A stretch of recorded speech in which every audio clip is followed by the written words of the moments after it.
गेल्या काही काळामध्ये आपण फार मोठी तांत्रिक प्रगती केली आणि विशेषतः संवाद, कम्युनिकेशन यामध्ये तर तांत्रिक प्रगतीने खूप मोठी झेप घेतलेली आहे. म्हणजे गेल्या काही वर्षामध्ये एकमेकांशी संवाद साधणं, एकमेकांना माहिती पुरवणं हे फार सोपं झालेलं आहे. म्हणजे आता समाज माध्यमांसारखी मुक्त, स्वस्त आणि मोफत माध्यमं आपल्या हातात असल्यामुळे ज्याला एखादी गोष्ट जगासमोर मांडायची आहे, त्याला ती गोष्ट जगासमोर मांडणं आणि ज्याला ती गोष्ट बघायची आहे, त्याला आपल्या ठिकाणून ती गोष्ट बघणं हे फार सोपं झालेलं आहे. आणि त्याच्यामुळे कोणीही आपल्याकडे जर एखादी गोष्ट असेल, आपल्याकडे एखादं ज्ञान असेल, तर ते समाजापर्यंत पोहोचवू शकतो आणि समाजातल्या ज्या कुठल्या व्यक्तीला ज्याचं कुठलं एखादा व्हिडिओ म्हणा, पोस्ट म्हणा किंवा कुठल्याही संदर्भातली माहिती बघायची असेल, तर ती सहजपणे बघू शकतो. विशेषतः गेल्या काही काळामध्ये डेटा स्वस्त झाला, स्मार्टफोन आले. त्याच्यामुळे तर या माहितीचा किंवा या माहितीच्या प्रसाराचा स्फोट झालाय, असं म्हटलं तर ते वावगं ठरणार नाही.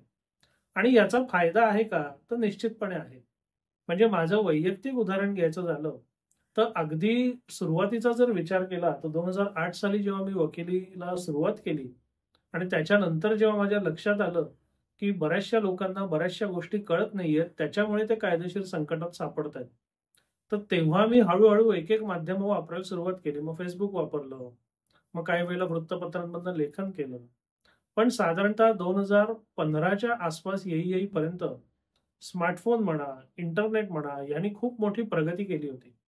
त्याच्यामुळे साधारण 2017 सालापासनं आपला हा कायद्याचा हा चॅनल आपण सुरू केला.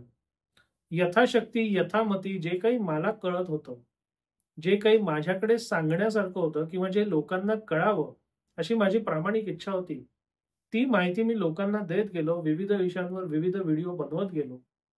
आपल्या मायबाप प्रेक्षकांनी म्हणजे तुम्ही माझ्या या उपक्रमाला भरभरून पाठिंबा दिला, भरभरून प्रेम दिलं. आणि गेल्या काही वर्षापर्यंत मला असं वाटत होतं, की या सगळ्या गोष्टीचा प्रचंड फायदा आणि फायदाच आहे. म्हणजे याच्यात काही लोकांचा तोटा किंवा काही लोकांचं नुकसान होऊ शकेल, ही कल्पनाच मला नव्हती. पण हा माझा भ्रम जो आहे, तो गेल्या काही महिन्यांमध्ये, गेल्या काही वर्षांमध्ये तुटत चाललेला आहे. म्हणजे जसं-जसं आता हे YouTube सारखं माध्यम अधिकाधिक त्याचा प्रसार वाढतोय, जास्तीत जास्त लोक एखाद्या विषयावरचे व्हिडिओ बघतायत, तेव्हा होतं काय, की समजा एखाद्या विषयावरचा माझा किंवा कोणाचाही व्हिडिओ त्यांनी बघितला. पण आम्ही प्रत्येक गावामध्ये, प्रत्येक तालुक्यामध्ये, प्रत्येक न्यायालयामध्ये पोहोचू शकत नाही. मग अशा वेळेला सर्वसामान्य लोक भोळेपणाने काय करतात, की त्यांची जी काही समस्या आहे आणि त्या समस्येच्या अनुषंगाने त्यांनी जो काही व्हिडिओ YouTubeवर बघितलेला आहे, तो व्हिडिओ घेऊन ते स्थानिक वकिलांकडे जातात. आणि स्थानिक वकील किंवा कायदेशीर सल्लागार जे असतील, त्यांना ते तो व्हिडिओ दाखवतात आणि या अनुषंगाने काही करता येईल का? या अनुषंगाने काम होऊ शकेल का? किंवा या अनुषंगानेच काम होईल, असं त्यांना सांगायला लागतं. बरं सुदैवाने किंवा दुर्दैवाने माहिती आता सगळ्यांना उपलब्ध आहे आणि उपलब्ध असलेली माहिती वापरणं हा तर प्रत्येकाचा अधिकारच आहे. पण याच्यामुळे गंमत काय झाली, या माहितीचा अधिकार जोवर मर्यादित होता, म्हणजे काही ठराविक लोकांनाच ही माहिती उपलब्ध होती. ती मक्तेदारी आता या समाज माध्यमांनी आणि समाज माध्यमांवर माझ्यासारखे जे लोक माहिती टाकत आहेत, त्या लोकांनी या मक्तेदारीला एक आव्हान दिल्यासारखं झालं. बरं आम्ही म्हणजे मी आणि माझ्यासारखे क्रिएटर यांनी हे कोणाला आव्हान द्यायचं म्हणून, कोणाला संकटात टाकायचं म्हणून किंवा कोणाला काहीतरी नुकसान करायचं म्हणून ह्या उद्देशाने हे सुरू केलेलंच नाहीये. ही त्यातली सगळ्यात मोठी गंमत. पण झालंय काय, ह्या माहितीचा ॲक्सेस ज्याला आपण म्हणतो, तो ज्याच्याकडे फोन आहे, ज्याच्याकडे इंटरनेट आहे त्याच्यापर्यंत पोहोचला. त्यामुळे माहितीची मक्तेदारी संपुष्टात आली आणि माहितीच्या मक्तेदारीवरच ज्यांची दुकानदारी चालू होती, त्यांना याचा त्रास व्हायला लागला. आता असं मी का म्हणतो किंवा गेल्या एवढ्या वर्षात म्हणजे साधारणतः 8 वर्ष आपण हे व्हिडिओ करतोय. पण एवढ्या 8 वर्षात मला हे कधीच जाणवलं नाही, कधी बोलायची वेळ आली नाही. पण गेल्या काही साधारणतः म्हणजे अगदीच सांगायचं झालं तर गेले साधारण 6 ते 8 महिन्याचा जर विचार केला, तर माझ्याकडे बरीच अशी लोक आली. अगदी लांब-लांबनं आली. 2-2 तास प्रवास करून, 3-3 तास प्रवास करून, 500-500 किलोमीटर लांबनं म्हणजे अगदी विदर्भातनं सुद्धा लोक माझ्याकडे येत होते. आणि ते आल्यावर मला सांगत होते, की आम्ही तुमचा अमुक-अमुक व्हिडिओ बघितला. तुमचा अमुक-अमुक व्हिडिओ घेऊन आम्ही अमुक-अमुक ठिकाणी गेलो आणि त्यांना सांगितलं की आमचं प्रकरण साधारण असंच आहे, तर यांचा हा जो व्हिडिओ आहे त्या अनुषंगाने आपण काम पुढे करूया. आता सर्वसाधारणतः मला जर अशी आयती माहिती कोणी दिली किंवा आजही जर दिली, तर मी तर त्याचं स्वागतच करेन आणि मला ते आयतं काम आणि आयतं ज्ञान मिळतंय. म्हणजे याच्याबद्दल निगेटिव्ह किंवा नकारात्मक विचार केला जाऊ शकतो हेच मला कळत नाहीये अजूनही. ते राहू दे. तर मी सांगत काय होतो, की असं जेव्हा लोकं स्थानिक ठिकाणी दाद मागायला जातात, तेव्हा त्या लोकांना कुठेतरी त्यांचा अहम दुखावला जातो किंवा इगो दुखावला जातो. आणि त्यातनं त्यांची एकंदर बोलीभाषा किंवा त्यांची एकंदर भूमिका अशी असते, की हे YouTube वगैरेवर जे लोक आहेत ना, त्यांना काय कळतंय? ते कुठे कोर्टात येतात, ते कुठे वकिली करतात. ते आपलं काहीतरी YouTubeवर बोलतात. त्यात काही तथ्य नसतं हो, त्यांना काही कळत नाही. म्हणजे हे फक्त माझ्याबद्दलच असेल असं नाही. आता माझ्याबद्दल जे आहे ते मला कळतंय. पण माझ्यासारखे असे अनेक क्रिएटर आहेत ना, जे विविध विषयांवर माहिती करून टाकत आहेत. आपण कायद्याचं बोलू. तर कायदेशीर विषयावर व्हिडिओ बनवणारे सुद्धा अनेक लोक आहेत. आणि जो अनुभव मला येतोय, तोच थोडा बहुत अनुभव त्या सगळ्या लोकांना येत असणार. हे अतिशय काय म्हणायचं म्हणजे आश्चर्यजनक पण आहे आणि खेदजनक पण आहे. बरं हा जो विरोध होतो ना, म्हणजे मी लोकांना जेव्हा विचारतो, की नक्की तुमचं संभाषण काय झालं?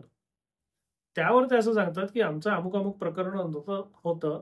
त्या प्रकरणावर तुमचा अमुक-अमुक व्हिडिओ होता. तो आम्ही त्यांना दाखवला आणि त्याच्यानंतर त्यांची भूमिकाच बदलली. त्यांचा अहम दुखावला किंवा इगो दुखावला आणि त्यांनी पूर्णतः नकारात्मक बोलायला सुरुवात केली. म्हणजे असं होऊच शकत नाही. त्यांना काय कळतंय? ते कुठे कोर्टात वकिली करतात. ते आपलं काही व्हिडिओ टाकतात. ह्या लाईनवर त्यांचं सगळं पुढचा संवाद झाला. आता याच्यामध्ये विरोध करायला हरकत नाही. माझं किंवा कोणाचंही काही चुकलं असेल, तर हे बाबा हे चूक आहे, त्याच्याऐवजी हे बरोबर आहे, असं दाखवलं तरी काही हरकत नाही. कारण हे होणारच आहे. कारण गंमत कशी आहे, आपण जे व्हिडिओ रोज टाकतोय, समजा आज मी एखादा व्हिडिओ टाकला एखाद्या निकालाच्या आधारावर किंवा एखाद्या कायदेशीर तरतुदीच्या आधारावर. पण समजा काही कालांतराने त्या निकालाच्या विपरीत एखादा निकाल आला किंवा एखादी कायदेशीर तरतूद बदललेली असली आणि त्याच्यानंतर तो व्हिडिओ जर कोणी कोणाला दाखवत असेल आणि त्यात जर त्या माणसाने सांगितलं, "अरे हा व्हिडिओ होता ना, त्या दिवशी अमुक-अमुक तरतूद होती किंवा त्या दिवशीचा हा अमुक-अमुक निकाल आहे. पण त्याच्यानंतर ती तरतूद अमुक-अमुक प्रकारे बदलली आहे किंवा त्याच्यानंतर अमुक-अमुक निकाल आलाय, त्यामुळे तो निकाल आता लागू नाहीये." असं होऊ शकतं आणि असं झालं ना, तर त्याच्यात गैर काहीच नाहीये.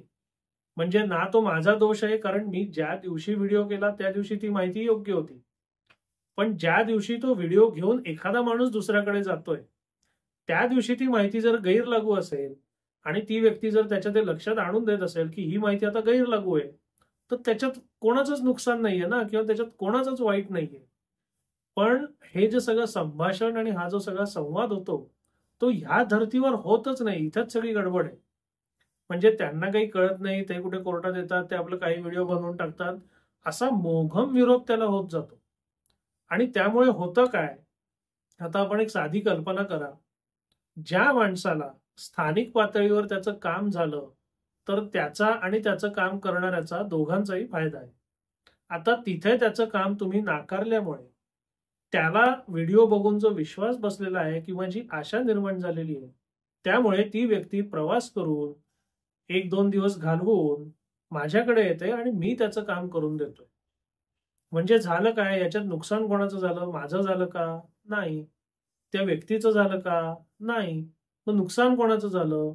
तर ज्यांनी केवळ अहम आणि इगोपायी किंवा त्याला काय कळतंय, ह्या आपल्या भूमिकेपायी त्याला दुखावलं, त्याला घालवलं, त्यांचंच काम गेलं ना, त्यांचंच नुकसान झालं. आणि सगळ्या लोकांनी एक लक्षात घेतलं पाहिजे, की मी किंवा माझ्यासारखे क्रिएटर जे विविध प्रकारची माहिती देतायत, हे काय प्रत्येकाशी स्पर्धात्मक वागत नाहीयेत किंवा आमची अशी इच्छा नाहीये, की प्रत्येक कोर्टामध्ये प्रत्येक प्रकरण आम्हीच लढणार, बाकी कोणी ते करायचंच नाही. तसं जर आम्हाला करायचं असतं ना, तर ती माहितीची मक्तेदारी आम्ही निर्माण केली असती ना. ती माहिती आम्ही लोकांना दिलीच कशाला असती? आता ही जी माहिती मी देत असतो, कायदेशीर माहिती, मग त्यात निकाल असतील, कायदेशीर तरतुदी असतील, ती सर्वसामान्य नागरिकांनी पण वापरावी, वकिलांनी पण वापरावी. त्याच्यावर काय मी काय पेटंट लावलेलं नाहीये ना, की हे फक्त नागरिकांनीच वापरावं, वकिलांनी नाही वापरायचं. असं काही नाहीये. म्हणजे ही माहिती मी आणि माझ्यासारख्या लोकांनी जी मुक्त केलेली आहे, ती सर्वसामान्य नागरिकांनी वापरावी, वकिलांनी वापरावी. सर्वसामान्य नागरिक जर ती माहिती घेऊन एखाद्या वकिलाकडे जात असतील, तर त्याला एक तर आयतं कामही मिळालंय आणि ते काम कसं करायचं याचं दिशानिर्देश किंवा मार्गदर्शनही मिळालंय. मग याच्यापेक्षा अजून चांगली परिस्थिती असूच काय शकते.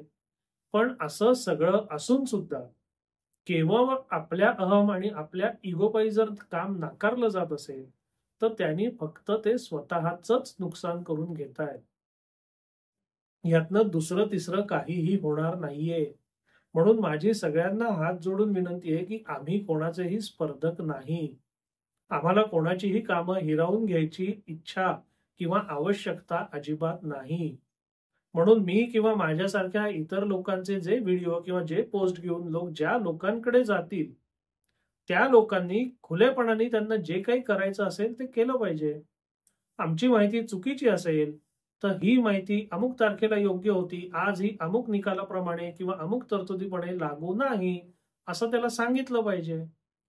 किंवा ती जर माहिती योग्य असेल, तर त्या माहितीचा त्या प्रकरणामध्ये उपयोग करून घेतला पाहिजे. एवढी साधी सोपी गोष्ट आहे. पण ते सुद्धा होत नाहीये आणि हे म्हणजे फारच विचित्र आहे. मी गेल्या 6-8 महिन्यामध्ये हे असं पण होऊ शकतं, हे मला नव्याने कळलं.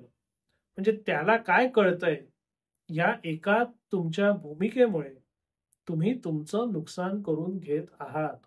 तर माझं सगळ्यांना असं सांगणं आहे, की कृपया कोणीही असं आपलं नुकसान करून घेऊ नका. माझ्या किंवा इतर कोणाच्या माहितीच्या संबंधाने जर कोणताही पक्षकार तुमच्याकडे आला, तर त्याला एक तर त्या माहितीची सत्यता पटवून द्या. असत्य असेल तर असत्यता पटवून द्या. किंवा मी किंवा इतर कोणी ज्यांनी ती माहिती दिलेली आहे, त्याच्याकडनं जर तुम्हाला खुलासा हवा असेल, तर त्यांच्याकडनं खुलासा मागवा. पण अगदी अंगावर झुरळ पडल्यासारखं झिटकारून टाकू नका. काय आहे ते समजून घ्या, उमजून घ्या आणि मग त्याच्यानंतर तुमचा जो काही योग्य निर्णय असेल, तो घ्यायला तुम्ही मुक्त्यार आहातच. तुम्हाला कोणीही एखाद्या प्रकारात तुम्ही असंच केलं पाहिजे आणि तसंच केलं पाहिजे, अशी जबरदस्ती तुम्हाला कोणीही करणार नाही, करू शकणार नाही. फक्त एखादी संधी समोरून चालत येत असताना केवळ त्याला काय कळतंय, या भूमिकेपायी तुम्ही जर ती संधी गमावणार असाल, तर त्याने तुमचंच नुकसान होईल. आणि आपण एकाच पेशातले आहोत. आपण सगळे बंधू आहोत, भगिनी आहोत. तर माझ्या कुठल्याही बंधू भगिनींनी थोडक्या भावनेपायी आपलं स्वतःचं नुकसान करू नये. पक्षकाराचंही नुकसान करू नये, अशी माझी प्रामाणिक भावना आहे. आणि तीच भावना आपल्या सर्वांपर्यंत पोहोचवण्याकरता हा व्हिडिओ आपण बनवला. आपल्याला हा व्हिडिओ कसा वाटला अवश्य कळवा. धन्यवाद.